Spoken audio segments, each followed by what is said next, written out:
ఇంకొక ముఖ్యమైన విషయం, మా పెద్ద కుమారుడు గెర్షోన్, వాడికి దేవుడు కృప ఇచ్చాడు. సాంగ్స్ రాస్తాడు, పాడతాడు, ట్యూన్ కూడా చేస్తాడు. ఒక 2 పాటలు రికార్డ్ చేశాను, ఒక పాటని షూట్ చేశాను. ఖర్చుతో కూడుకున్న పని. ఈ మంత్ ఎండ్కి యూట్యూబ్లో రిలీజ్ చేయాలని తలంపు కలిగి ఉంటున్నాడు, నేను కాదు వాడు. దానికి సహాయం మాత్రమే నేను చేశాను.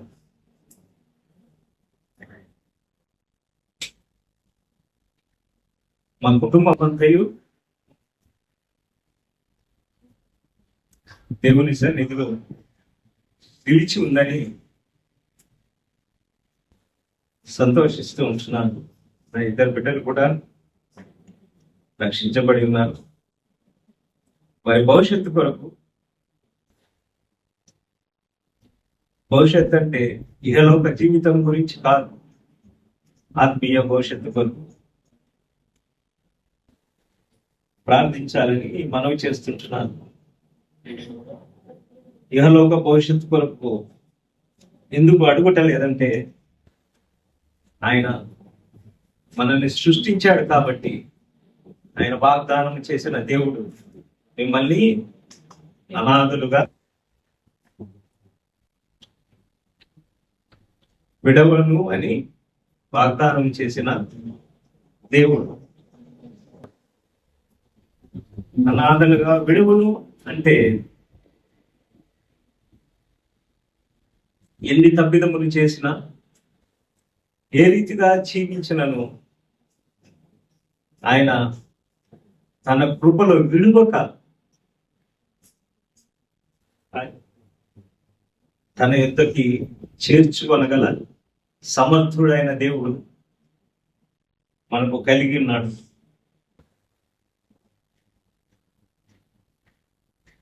అదే సారాంశము మీద మా బాబు కూడా పాట రాశాడు. దేవుని చిత్తమైతే 30వ తారీఖు రిలీజ్ చేయాలని ఆశ కలిగి ఉన్నాం. నీకు కూడా పోస్ట్లో పెడతాను, మామయ్యకి వాళ్ళకి. దాని నిమిత్తం కూడా మీరు ప్రార్థన చేయాలని ప్రభు పేరట మనవి చేయించుకుంటున్నాను. మంచిది, మన వాక్య ధ్యానానికి సహాయకరంగా సాయంకాలం మరలా ఇప్పుడు పెద్దలు హెచ్చరించిన రీతిగా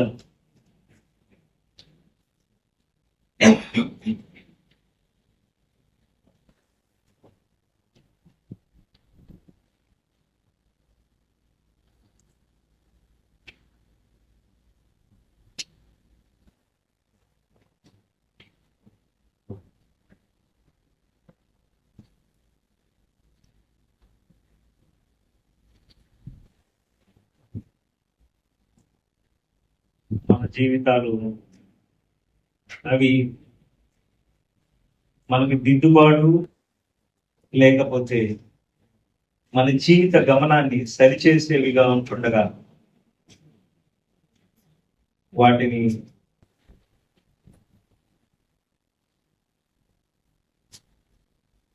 హృదయపూర్వకంగా వాటిని అంగీకరించి మనలో ఏదైనా తప్పులు ఉంటే సరి చేసుకుంటూ దేవుని సన్నిధిలో ఎదిగే వారిగా ఉండాలని పెద్దల ద్వారా హెచ్చరించబడుతున్నట్లుగా నా మటుకు నేను సంతోషిస్తున్నాను. మన వాక్య ధ్యానానికి సహాయకరంగా ద్వితీయోపదేశ కాండం భోజనాన్ని చదువుకొని ముందుకు ద్వితీయోపదేశ కాండం 18వ అధ్యాయం 14వ వచనం చదువుతున్నాను, చూడండి. నీవు నీ దేవుడైన యెహోవా యొద్ద యథార్థపరుడవై ఉండవలెను. మంచిది, చిన్న ప్రార్థన చేసుకున్నాం. ప్రేమ నమ్మకం కలిగిన మా పరమ తండ్రి, పరిశుద్ధుడవైన మా దేవ, నీ మహాసంకల్పమును బట్టి మీ ఏర్పాటును బట్టి అయ్యా మాకు ఇచ్చిన ఈ ధన్యకరమైన సమయం కొరకు మీకు వందనాలు, స్తుతులు, స్తోత్రములు చెల్లించుకుంటున్నాను.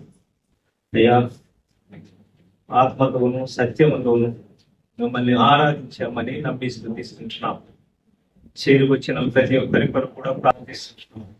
మీ విడిలో జ్ఞాపకం ఉంచుకొని అయ్యా వారికి కావలసిన ప్రతి ఒక్క అక్కరలోను ప్రతి ఒక్క అవసరతలోను మీరే సమృద్ధి జీవమును అనుగ్రహించి తృప్తిపరిచే యెహోవా అని నమ్మి స్తుతిస్తున్నాం. అయ్యా కొద్ది నిమిషములు మీ వాక్యము మీకు ధ్యానించుకున్న ఇంటున్నారు. నిలవబడిన నీ దాసుడు తండ్రి, నిష్ప్రయోజకుడు నీ దాసుడు తండ్రి, నీ పరిశుద్ధుల చెంత నిలవబడి ఉంటున్నాడు. నా స్వరమును మీరే గుట్టి నా నోటిని మీ దూరంగా పాడుకొని మీరు మహిమ పొందమని మా ప్రాణేశ్వరుడైన యేసుక్రీస్తు పరిశుద్ధ నామములో ప్రార్థించి అడిగి వేడుకుంటున్నాము తండ్రి. ఆమేన్. ఇక్కడ చదవబడిన వాక్య భాగంలో మనం గమనించినట్లయితే, నీవు నీ దేవుడు అయిన యెహోవా యొద్ద యథార్థపరుడవై ఉండవలెను అనే మాటను చూస్తున్నాం. ఇశ్రాయేలు జనాంగముతో ఈ అధ్యాయంలో కానీ చూసినట్లయితే, ముఖ్యంగా లేవి గోత్రికులతో వాళ్ళ సమాజం మధ్య మాట్లాడుతూ చెబుతున్న మాటగా మనం చూస్తున్నాం. నీవు నీ దేవుడైన యెహోవా వద్ద యథార్థపరుడవై ఉండవలెను అనే మాటను మనం చూస్తున్నాం. అంటే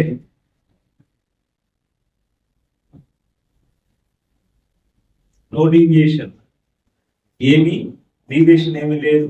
యథార్థంగా ఉండాలి అంటే ఖచ్చితంగా దేవుడు సెలవిస్తున్న మాటగా ఇక్కడ కనబడుతూ ఉంది.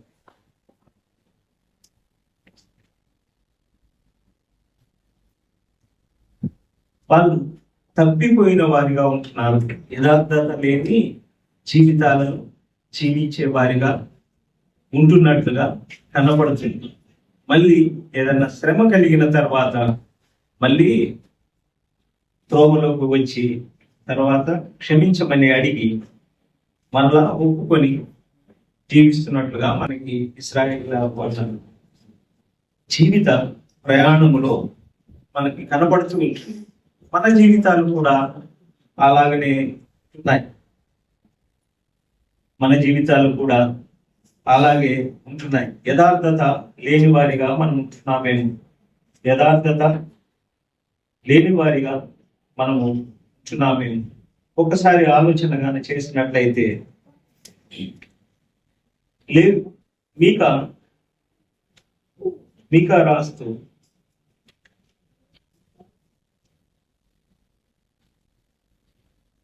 మీకా గ్రంథం 7వ అధ్యాయం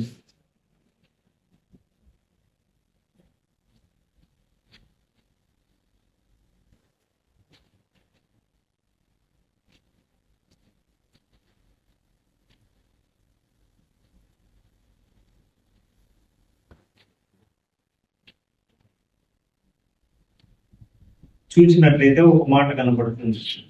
భక్తుడు దేశములో లేకపోయేను, జనులలో యథార్థపరుడును ఒక్కడును లేడు అనే మాట చూస్తున్నాం. యథార్థంగా ప్రవర్తించేవారు దేశంలోనే లేరంట. భక్తుడు దేశములో లేకపోయేను అనే మాటను చూస్తున్నాం. ఇశ్రాయేలు జనాంగం, ఇశ్రాయేలు వారు వెళ్ళిపోయారు. యూదా వారు కూడా శ్రమలోకి వెళ్ళేదానికి సిద్ధంగా ఉన్నారు. ప్రవక్త హెచ్చరిస్తుంటున్నారు.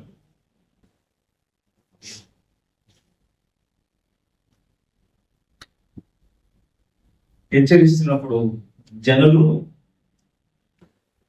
వినాలి కదా. ఆ విషయాలన్నీ మనకి పాత నిబంధనలో భక్తుల గ్రంథంలో చూసినట్లయితే కనపడుతున్నాడు.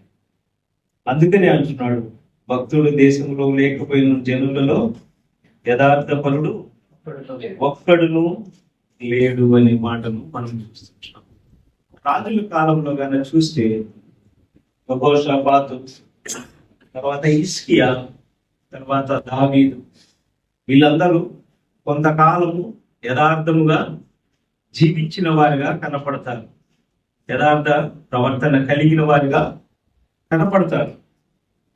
తర్వాత తప్పిపోయిన స్థితిలో ఉంటూ ఉంటున్నారు. వచనాలన్నీ దినవృత్తాంతములు, రాజుల గ్రంథాల్లో మనం కానీ చూచినట్లయితే మనకి స్పష్టముగా కనపడతాయి. అవి ఎందుకు రాసి ఇచ్చాడంటే, అపోస్తుడైన పౌలు అంటాడు, మనకి బుద్ధి కలుగుట.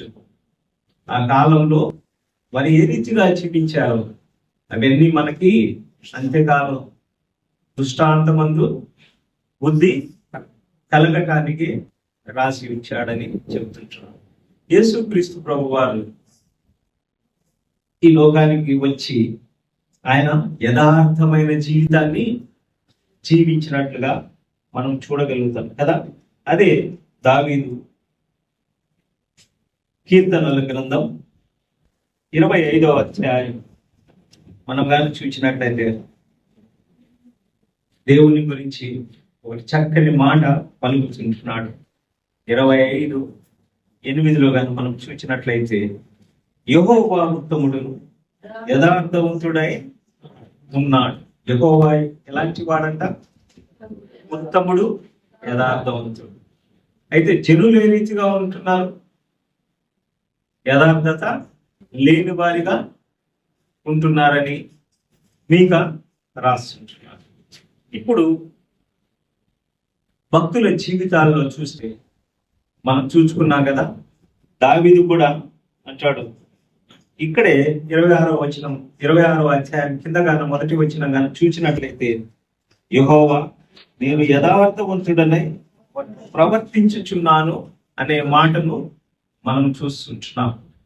అదే రాజు గ్రంథంలో కూడా చూసినట్లయితే సొలొమోను మహారాజు ప్రార్థన చేస్తా మన తండ్రి గారి గురించి ఏమంటున్నాడంటే,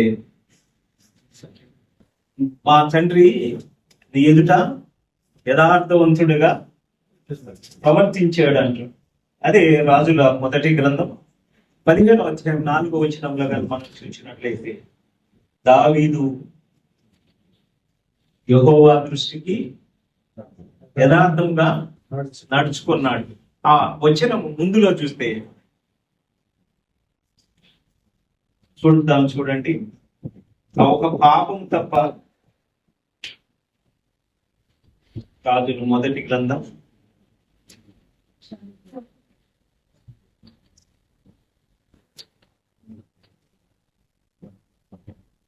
4వ వచనం, 15వ అధ్యాయం 4వ వచనంలో కానీ చూసినట్లయితే, దావీదు జీవుడైన ఉజ్జియా సంగతి ఎందు తప్ప తన జీవిత దినములన్నీ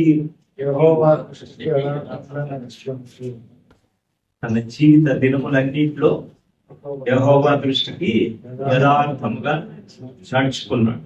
తప్పిదములు చేస్తాం, మన జీవితాల్లో తప్పిదాలు చేసిన వారిగా ఉంటాం. కానీ దేవుడు ఏమి కోరుకుంటున్నాడు? యథార్థముగా మనము జీవించాలని ఆయన కోరుకుంటున్నాడు. భక్తుల జీవితాలను మన ముందు ఆయన ఉంచి మనము యథార్థమైన జీవితాన్ని జీవించాలని ఆయన చెబుతూ ఉంటున్నాడు. మనకి యథార్థవంతుడు అంటే గుర్తొచ్చేది ఎవరు? యోగు గారే గుర్తొస్తాడు కదా. ఎందుకంటే ఆయన గురించి దేవుడే సాక్ష్యాన్ని పలికాడు కదా. యోగు గ్రంథం 1వ అధ్యాయంలో ఆ మాటలు మనకి కనపడతాయి. సేవకుడైన యోగ యథార్థవర్తనుడు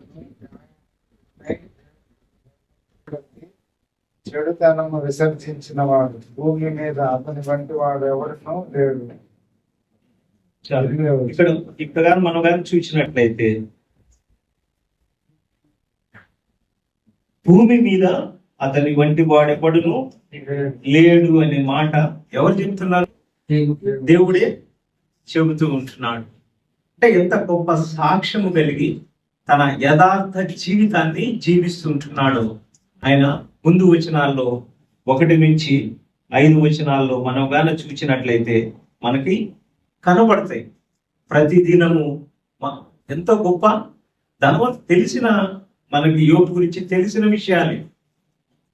ఆ కాలములో అతను ఒక గొప్ప ధనవంతుడుగా ఉంటున్నాడు. ఆస్తిపాస్తులు అన్నీ ఉంటున్నాయి.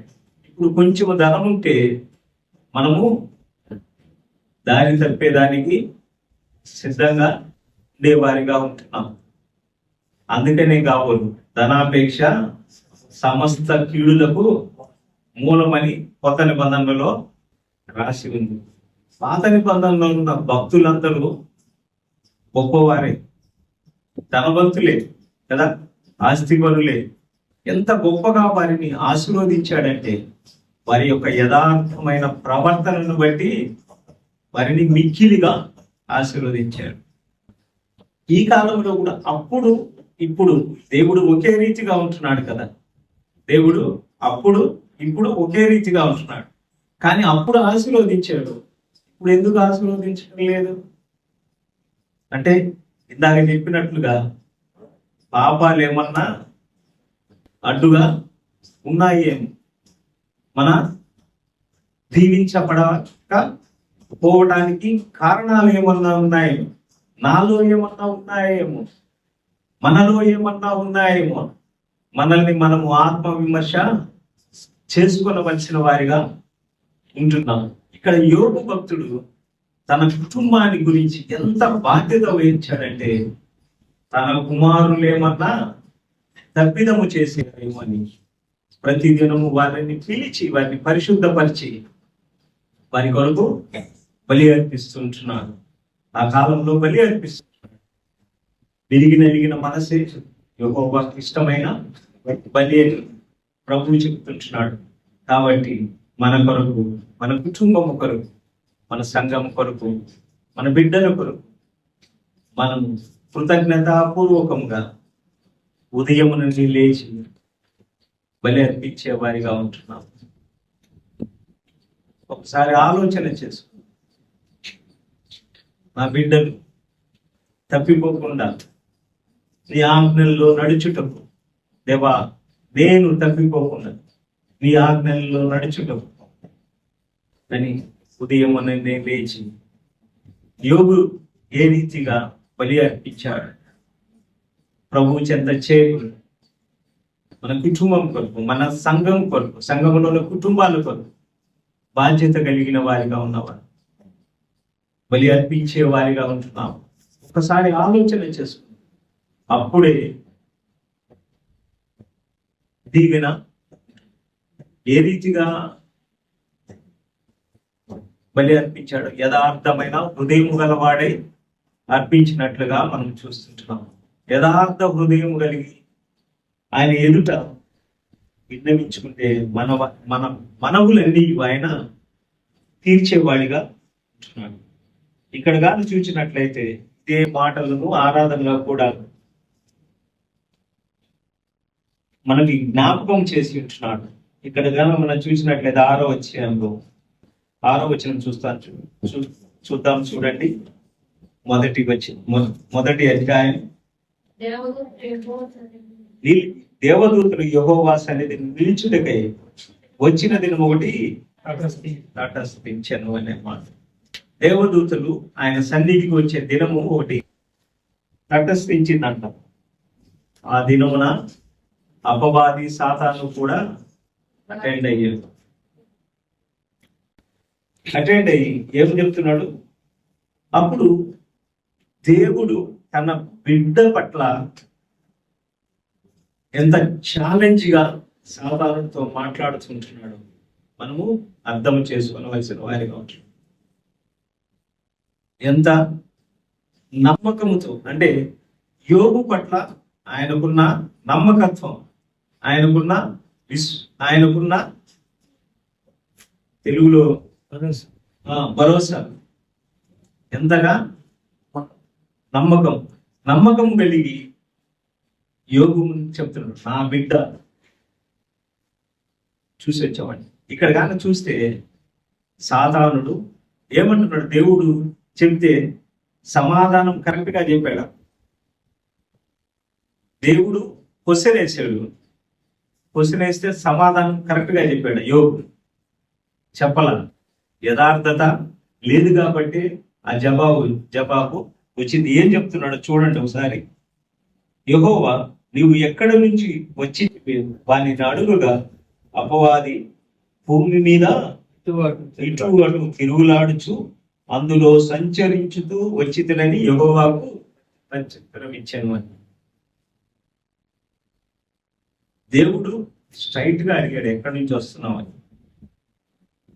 అంటే యోగు దగ్గరికి వెళ్ళి వచ్చింటాడు వీడు ముందుగానే. సాధారణ తిరిగి వచ్చింటాడు అక్కడ వల్ల కాల చూసి ట్రై చేసింటాడు, వల్ల కాలేదు. అందుకనే నువ్వు బాగా చెప్తున్నావులే, నువ్వు చుట్టూ కంచె కట్టావు, నువ్వు చుట్టూ కంచె వేసావు కదా, అందుకని నిన్ను ఆరాధిస్తుంటున్నాడు, అందుకని నిన్ను గణపరుస్తుంటున్నాడు, అందుకని నిన్ను స్తుతిస్తుంటున్నాడు అనే మాటలు ప్రభువుతో చెబుతున్నాడు. అంటే ఏమని, వచ్చి ఆడ గెలిగించాడు కానీ వాడికి వల్ల కాల. ఎందుకని, దేవుడు కంచుంది, దేవునితో సన్నిహిత సంబంధం అనునిత్యము కలిగి ఉంటున్నాడు. తను తన కుటుంబం కొరకు, తన దగ్గర ఉన్న ప్రజలందరి కొరకు, తన ఒక ధనవంతుడిగా ఉంటున్నాడు. తన యొక్క ఆస్తి అంతటికి కూడా దేవుడు ఏం చేశాడు, కంచె వేసినట్లుగా మనం చూస్తుంటున్నాం కదా. ఎంత యథార్థమైన జీవితాన్ని కలిగి ఉంటే దేవుడు ఆ రీతిగా ఆయన్ని ఆశీర్వదించి కాపుదల ఇచ్చాడు. మనము యోగు యొక్క జీవితంలో చూడగలం. అలాంటి యోగు గురించి ఒక 3 సంగతులను మనం త్వరగా చూడాలని ఆశ కలిగించున్నాను, మీతో పంచుకోవాలని. యోగు గ్రంథం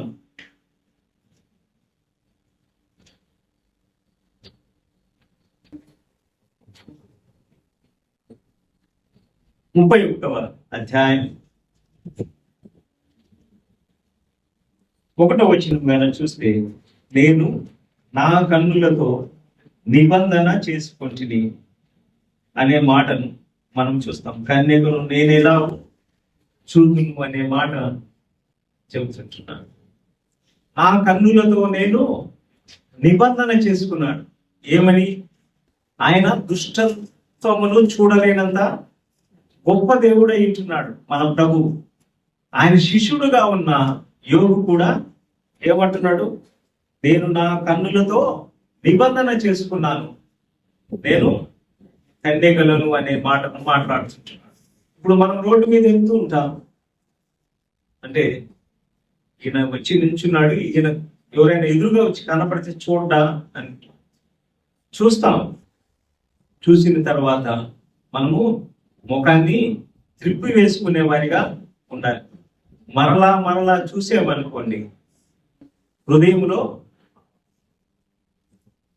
కార్యము జరగటం స్టార్ట్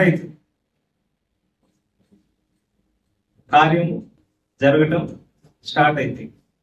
దానివల్ల ఇక్కడ చూస్తాం, ఇక్కడ తలంపులు వస్తాయి. తలంపులు వచ్చినవి అవి ఎలాంటి తలంపులు వస్తాయి? చెడ్డ తలంపులే వస్తాయి. కాబట్టి భక్తుడు ఏమంటున్నాడు, నా కన్నులతో నిబంధన చేసుకున్నానంటాడు. కన్నులతో మాట్లాడే జనాలు కూడా ఉన్నారు కదా. కనుసైగతోనే విషయాన్నంతా చెప్పేస్తారు, వీళ్ళు అర్థం చేసుకుంటారు.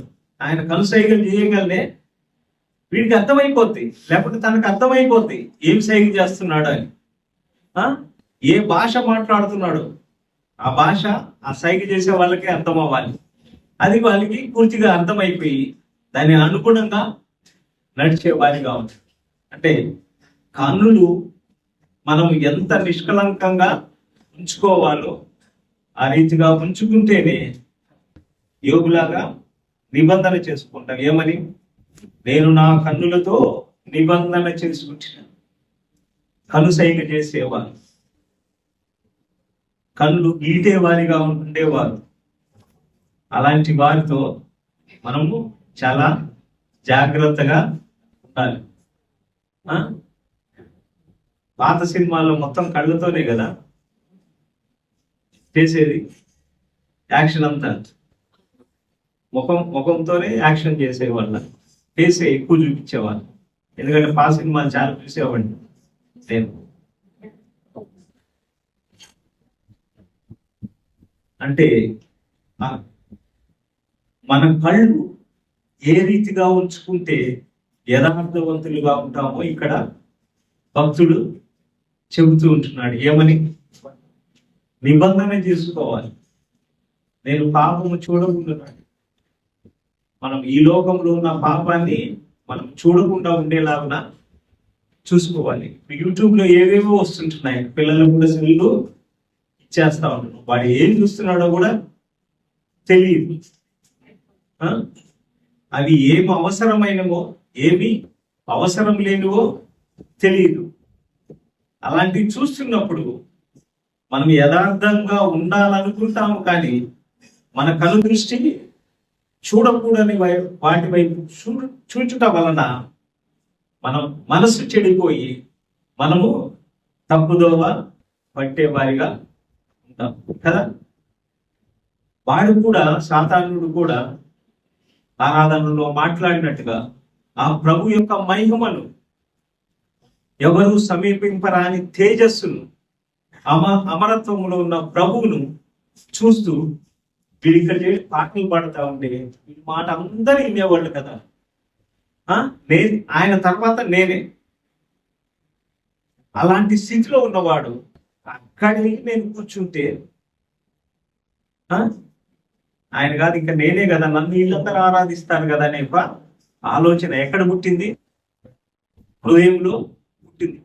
ఏ దృష్టితో చూశాడు? ఏ దృష్టితో చూశాడో మనందరం ఎదిగిన వారిగా ఉంటాం.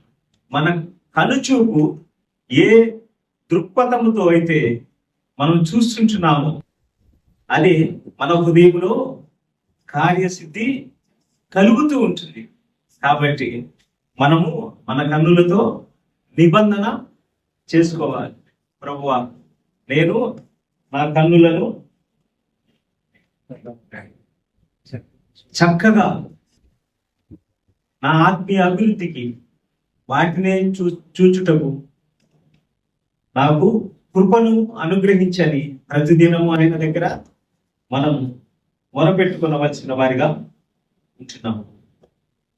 కను దృష్టి ఎంత ఇదిగా చేస్తుందంటే మన మాట కూడా హృదయం తలంపులు బట్టి, హృదయంలో ఉండే ఆలోచనలు బట్టి మన మాట కూడా తేడా పడుతుంది కదా. అదే యాకోబు రాసిన పత్రిక 3వ అధ్యాయం 2వ వచనం చూద్దాం. చూడండి. అనేక విషయములలో మనమందరము తప్పిపోవచ్చున్నాము. ఎవడైనను మాట తప్పిన ఎడల అచ్చివాడు లోపము లేని వాడై తన శరీరమును స్వాధీనపరచుకున్నాడు. శక్తి గలవాడకు, తన శరీరాన్ని స్వాధీనపరచుకోవడంలో శక్తి గలవాడుగా ఉంటాడు. మన అనేక విషయంలో తప్పిపోయే వారిగా ఉంటున్నాం. ఎవడైనా మాట యందు తప్పని ఎడల అట్టివాడు లోపము లేని వాడై. మన కను దృష్టి ఆయన వైపు ఉంటే మన నోటి మాట కూడా లోపము లేనిదిగా బయటికి వస్తుంది కదా. హృదయము నిండిన దానిని బట్టే పెదవులు మాట్లాడును అని మనమందరం ఎరిగిన వారిగా ఉంటున్నాం. మన కను దృష్టి నిబంధన చేసుకుంటే హృదయములో ఆయన యొక్క ఆలోచన, ఆయన యొక్క తలంపులు, ఆయన యొక్క చిత్తాన్ని ఎరిగి మనము జీవించగలిగే వారిగా ఉంటున్నాం. అందుకని కనుదృష్టి కనుదృష్టి ఎడల నిబద్ధత కలిగి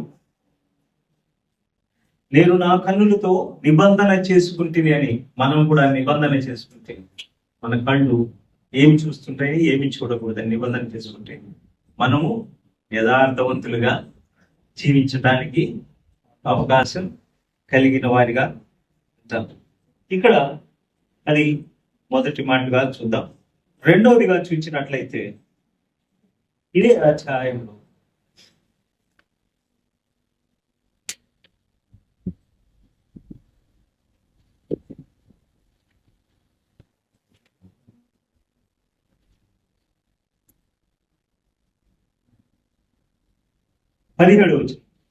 17 నుంచి 20 చదవండి. తల్లిదండ్రులు లేని వారిని నా అన్నములు కొంచెమైన జననీయగా నేను ఒంటరిగా భోజనం చేసిన ఏళ్లను ఎవడైనాను వస్త్రహీనుడై చచ్చుట నేను చూడగను, పేదలకు వస్త్రం లేకపోవడం నేను చూడగను. వారి దేహంలో నన్ను దీవింపకపోయిన ఎడలను, వారు నా గొర్రెల బొచ్చు చేత వేడిని పొందకపోయిన ఎడలను, గుమ్మములు నాకు సహాయం దొరుకునని తండ్రి లేని వారికి నేను అన్యాయం చేసిన ఎడలను, నా భుజ శల్యము దాని భూమి నుండి పడును గాక, నా బాహు ఎముకలోనికి పెరుగును గాక. ఇక్కడ కానీ మనం కానీ చూసినట్లయితే ఆయన మొదట కన్నులతో నిబంధన చేసుకున్నాడు. రెండవదిగా మనం ఈ అధ్యాయంలో కానీ చూస్తే ఆయన ఎంత దయార్థ హృదయం కలిగి తన తోటి వారి పట్ల కదా ప్రేమ కలిగి ఉంటాడు. ఈ వచనాలు కానీ మనం చూస్తే నిన్నువలే ఈ గురువు వారిని ప్రేమించుడి అనే మాటలు మనకి జ్ఞాపకొస్తాయి. ఎలాంటి వాటిగా ఎలాంటి పరిస్థితులను ఎలాంటి పరిస్థితులలో తన స్నేహితులతో మాట్లాడుతూ చెబుతుంటాడు నేను ఎలాగా జీవించాను అని. ఇక్కడ మనం ఆలోచించాలి, తల్లిదండ్రులు లేని వారికి నా అన్నంలో కొంచెమైనను తిననీయక అనే మాట. నేను ఒంటరిగా భోజనము చేసిన ఎడలను ఎవడైనను వస్త్రహీనుడై చచ్చుట నేను చూడగను, బీదలకు వస్త్రము లేకపోవుట నేను చూడగలను. వారి దేహములు నన్ను దీవింపకపోయిన ఎడలను, వారు నా గొర్రె బొచ్చు చేత వేడిమి పొందకపోయిన ఎడలను, గుమ్మములో నాకు సహాయం దొరుకునని తండ్రి లేని వాని నేను అన్యాయము చేసిన ఎడలను అనే మాటను చూస్తున్నాను. ఇలాంటివి చేస్తే నా భుజము ఇరిగిపోవాలి, జారిపోవాలంటే చేతులు లేని వానిగా, అంటే పొరుగు వానికి సహాయము నేను చేయలేకపోతే నేను కుంటివాడిని పోవాలి, అవిటి వాడిని అవ్వాలని భక్తుడు ఇక్కడ మాట్లాడుతూ ఉంటున్నాడు. మనము గుప్పెళ్ళు విప్పే వారిగా ఉంటున్నామా, బిగబట్టే వారిగా ఉంటున్నాము?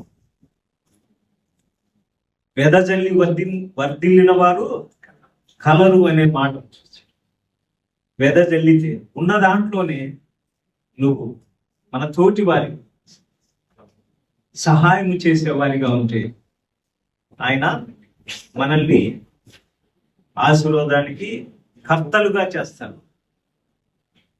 అందుకని అప్పుడు వారు దీవించబడ్డారు. మనం దీవించబడకపోవడానికి కారణం మనము బిగబట్టడం వల్లనే అనుకుని నా మట్టుకు నేను అనుకుంటున్నా కదా. అబ్రహాం, ఇస్సాకు, యాకోబు, యోసేపు ఏం తీసుకొని వెళ్ళారు? యాకోబు అయితే ఒక కర్ర తీసుకొని వెళ్ళాడు కదా. తిరిగి వచ్చేటప్పుడు ఏ రీతిగా వచ్చాడు? 2 గుంపులుగా చేశాడు. యోసేపు ఏ రీతిగా వెళ్ళాడు? చొక్కాంతా తీసేసింటారు, ఇంకేముంది పోసే ఉంటాడు అంతే కదా. చొక్కా లాగేసుకున్నారు, ఇంకేముంటుంది? పోసి ఉంటుంది. పోసి ఐగుప్తుకి వెళ్తే దేవుడు ఏ రీతిగా హెచ్చించాడు అంటే యథార్థతను విడిచిపెట్టలేదు. ప్రభువు పట్ల తృష్ణ యథార్థతను విడిచిపెట్టనీయాల. క్షణికావేశానికి లోను కాల. మనమైతే ఈ అవకాశం వచ్చింది, ఇది చాలు అనుకొని, ఈ జీవితం చాలు అనుకునే స్థితిలోకి మనం వెళ్ళిపోతున్నాం. అది కాదు మనకి. ఇక్కడ మనం జీవించేది 70 లేకుంటే 80 లేకుంటే ఇంకా తక్కువైనా చెప్పలేము. దేవుని చిత్తం. ఆయన మనకి ఎన్ని దినములు ఇస్తే అన్ని దినములే మనము ఇక్కడ జీవించబద్ధులమై ఉంటున్నాం. కానీ యుగములు ఆయనతో జీవించేవారు, యుగములు ఆయనతో జీవించవలసిన వారిగా ఉంటున్నాం. ఆ యథార్థతను కాపాడుకుంటే యుగములు జీవిస్తుంటాం కదా. ఆ పరలోకపు ధన్యత ఇక్కడ కూర్చున్న వాళ్ళందరూ ఎరిగిన వారిగానే ఉంటున్నారు. బంగారు విధులతో నడుస్తాను పాడబడతాను. నేను బంగారు వీధుల్లో నడుస్తానని పాట పాడతాను. ఇక్కడ 2 విషయాలు చూసాం. కన్నులతో నిబంధన చేసుకున్నట్లుగా, రెండవదిగా తను గుప్పెళ్ళు ఇవ్వకపోతే తన గూడు జారిపోయినట్లుగా, లేకుంటే తుకివాడిలాగా ఉన్నట్లుగా యోగు భక్తుడు మనకి ఇక్కడ చూస్తుంటున్నాం. మూడవదిగా, సమయం అయిపోయినట్టుంది, మూడవదిగా మాట చూసుకొని మనం ముగించుకుందాం. ఇదే యోగు గ్రంథం 42వ అధ్యాయంలో మనం చూద్దాం. చూడండి 10వ వచనం. ఈ యోగు తన స్నేహితుల నిమిత్తం ప్రార్థన చేసి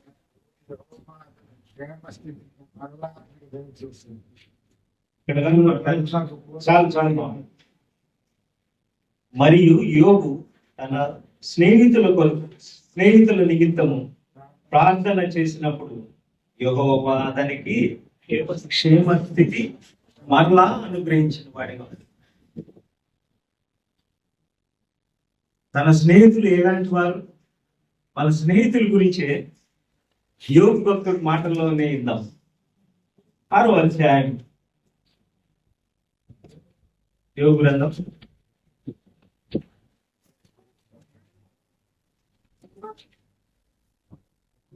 స్నేహితులు మనం గారు మొదట్లో చూసినట్లయితే ఆయన స్థితిని ఎరిగి వాళ్ళు కూడా 7 దినాలు ఆయనతో అన్నపానమును పుచ్చుకొనక ఏడ్చి ప్రారంభించిన వారిగా కనపడుతున్నారు. కానీ తర్వాత కానీ చూస్తే ఆయన్ని విమర్శించటకు స్టార్ట్ చేశారు. వారి గురించి యోగు మాటల్లోనే దాన్ని చూడండి. యోగు గ్రంథం 6వ అధ్యాయం 14-15 వచనాలు చూద్దాం. ఎంగిపోయిన వాడు సర్వశక్తులకు దేవుని యందు భయభక్తులు మానుకొనినను స్నేహితులు వానికి దరిచూపు తగింది. నా స్నేహితులు ఎండిన వాగువలను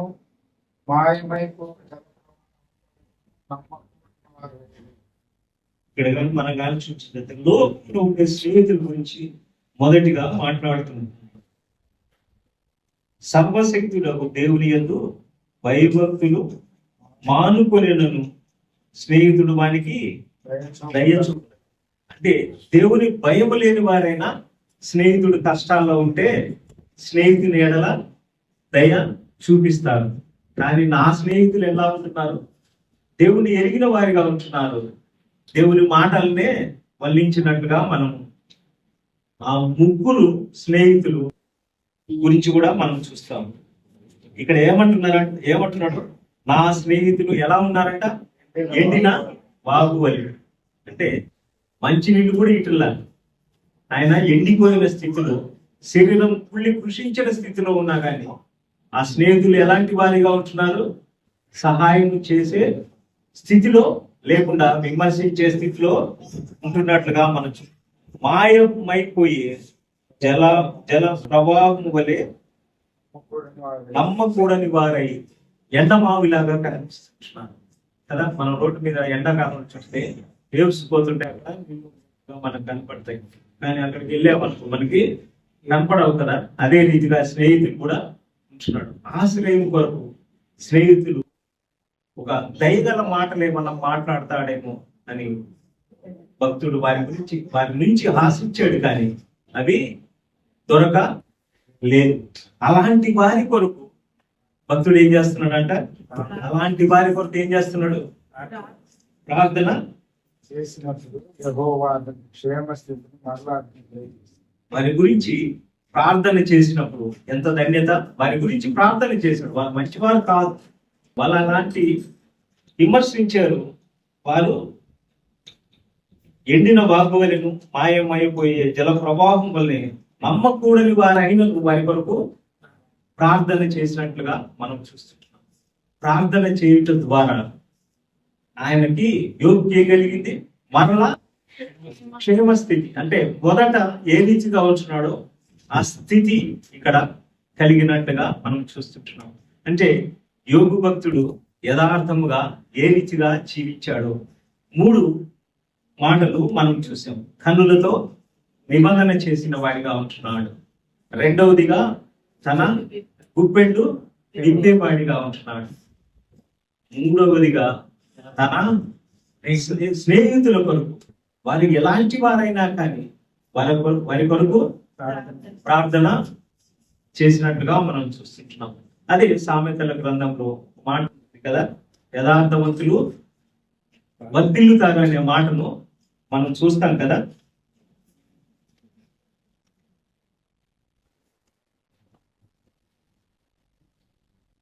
యథార్థవంతుల గుడారము 14:11 మనం గాన చూసినట్లయితే,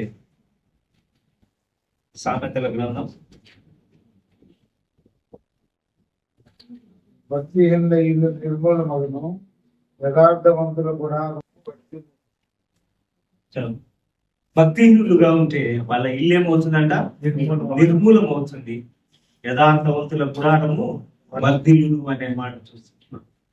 దేవుడు ఏం కోరుకుంటున్నాడు? మనలో యథార్థత కోరుకుంటున్నాడు. యథార్థముగా మనం జీవించగలిగితే ఇహమందును పరమందును ఆయన మనల్ని వర్ధిల్లే వారిగానే ఉంచుతాడు. అలాంటి కృప మనందరికీ దేవుడు అనుగ్రహించిన కాక ఈ మాటలు దేవుడు మనల్ని దీవించి మన ఆత్మీయ జీవితాలకు మేలు అనుగ్రహించుటకు కృప చూపును కాక. ఆమేన్.